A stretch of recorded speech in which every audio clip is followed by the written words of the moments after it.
بسم اللہ الرحمن الرحیم۔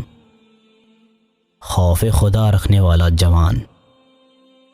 ایک مشہور بزرگ احمد بن سعید اپنے والد سے نقل کرتے ہیں کہ ہمارے یہاں کوفہ میں ایک نوجوان رہتا تھا جو انتہائی عبادت گزار تھا اور ہمہ وقت جامع مسجد میں پڑھا رہتا، ساتھ ہی وہ انتہائی دراز قامت، خوبصورت اور نیک سیرت بھی تھا۔ ایک حسین عورت نے اسے دیکھا تو پہلی ہی نظر میں فریفتہ ہو گئی۔ ایک مدت تک عشق کی چنگاری اس کے دل میں سلگتی رہی، لیکن اسے اپنی محبت کے اظہار کا موقع نہ ملا۔ ایک روز وہ نوجوان مسجد جا رہا تھا، وہ عورت آئی اور اس کا راستہ روک کر کھڑی ہو گئی اور کہنے لگی، نوجوان پہلے میری بات سن لو، اس کے بعد جو دل میں آئے وہ کرنا۔ لیکن نوجوان نے کوئی جواب نہ دیا اور چلتا بنا، یہاں تک کہ مسجد پہنچ گیا۔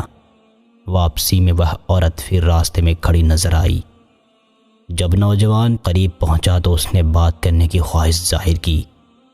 نوجوان نے کہا کہ یہ تہمت کی جگہ ہے، میں نہیں چاہتا کہ کوئی شخص مجھے تمہارے ساتھ کھڑا دیکھ کر تمہیں تہمت لگائے، اس لیے میرا راستہ نہ روکو اور مجھے جانے دو۔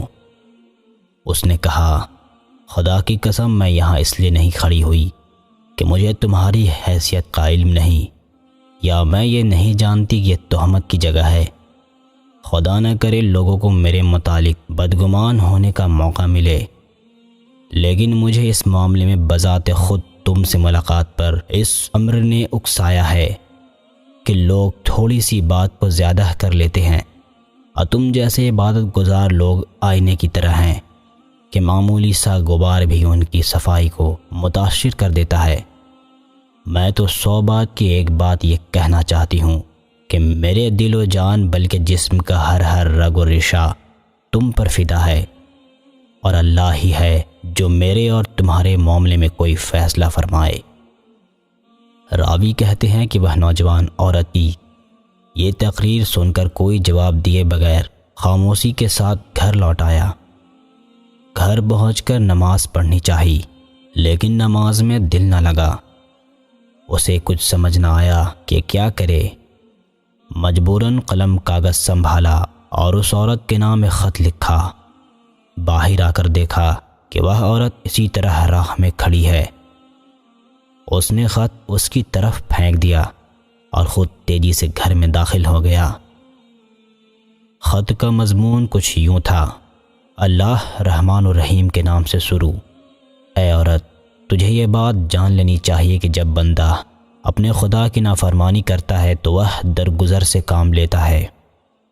جب وہ دوبارہ اسی معصیت کا ارتکاب کرتا ہے تب بھی وہ پردہ پوشی فرماتا ہے، لیکن جب وہ اسی معصیت کو اپنا مشغلہ اور پیشہ بنا لیتا ہے تو پھر ایسا غضب نازل فرماتا ہے کہ زمین و آسمان سجر و حجر اور چوبائیں تک کانپ اٹھتے ہیں۔ اس کی ناراضگی کو برداشت کرنے کی تاب کس میں ہے؟ جو کچھ تو نے کہا ہے اگر وہ غلط ہے تو اس دن کو یاد کر کہ آسمان گلے ہوئے تانبے کی طرح ہوگا اور زمین دھنی ہوئی روئی کے مانند ہوگی، اور تمام لوگ جبار پروردگار کے آگے سر مسجود ہوں گے۔ خدا کی عزت کی قسم، میرا اپنا حال یہ ہے کہ میں اپنے نفس کی اصلاح سے عاجز ہوں، اس صورت میں دوسرے کی اصلاح کرنا میرے لیے ممکن نہیں۔ اور اگر تیرا کہنا سچ ہے تو میں تجھے ایک ایسے طبیب کا پتہ بتلائے دیتا ہوں جو تمام زخموں اور مریضوں کا شافی اور تسلی بخش علاج کرتا ہے، اور وہ طبیب اللہ ہے جو تمام جہانوں کا رب ہے۔ اس کے حضور میں اپنی درخواست پیش کر اور اسی سے اپنی مطلب برآری چاہ۔ میں تیرے لیے کچھ بھی نہیں کر سکتا، میں تو بس یہ آیات کریمہ تلاوت کرتا رہتا ہوں۔ اور آپ ان کو قریب آنے والی آفت کے دن سے ڈرائیے جب ضبط غم سے کلیجے منہ کو آئیں گے۔ ظالموں کے لیے نہ کوئی مہربان دوست ہوگا اور نہ کوئی سفارشی جس کی بات مانی جائے۔ وہ خیانت کرنے والی نگاہوں کو جانتا ہے اور ان باتوں کو بھی جو سینے اپنے اندر چھپائے رکھتے ہیں۔ چند روز کے بعد وہ عورت پھر راستے میں کھڑی نظر آئی۔ نوجوان نے اسے دیکھ کر واپس لوٹنے کا ارادہ کیا، لیکن ملاقات ہو ہی گئی اور وہ عورت یہ کہہ کر خوب روئی اور کہنے لگی کہ میں خدا سے جس کے ہاتھ میں تمہارا میرا دل ہے یہ دعا کرتی ہوں کہ وہ تمہارے اس سلسلے میں درپیش میری مشکل آسان فرما دے۔ اس کے بعد اس سے نصیحت اور وصیت کرنے کی درخواست کی۔ چنانچہ نوجوان نے کہا، تمہارے لیے میری صرف یہی نصیحت ہے کہ خود کو اپنے نفس سے محفوظ رکھنا اور اس آیت کو ہمہ وقت ذہن میں رکھنا، اور وہی ہے جو رات کے وقت تمہاری روحیں قبض کر لیتا ہے، اور جو کچھ تم دن کے وقت کماتے ہو وہ جانتا ہے۔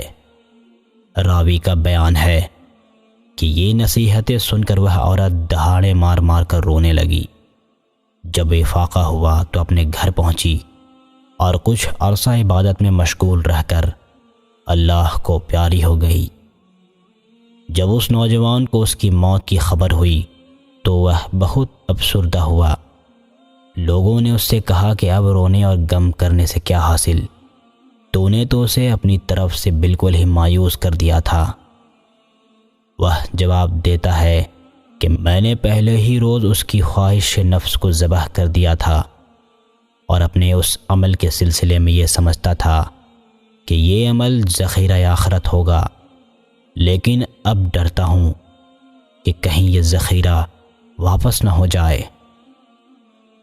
رسول کریم صلی اللہ علیہ وآلہ وسلم نے فرمایا، انسان کے قدم قیامت کے دن اللہ کے سامنے سے اس وقت تک نہیں ہٹیں گے جب تک اس سے 5 چیزوں کے بارے میں سوال نہ کر لیا جائے۔ اس کی عمر کے بارے میں کہ اس کو کہاں ختم کیا، اس کی جوانی کے بارے میں کہ اس کو کہاں خرچ کیا، مال کہاں سے کمایا اور کہاں خرچ کیا، علم کے مطابق کتنا عمل کیا۔ اللہ پاک سے دعا ہے کہ اللہ پاک ہمیں اس واقعے سے عبرت حاصل کرنے، سبق حاصل کرنے اور اس پر عمل کرنے کی توفیق عطا فرمائے۔ آمین۔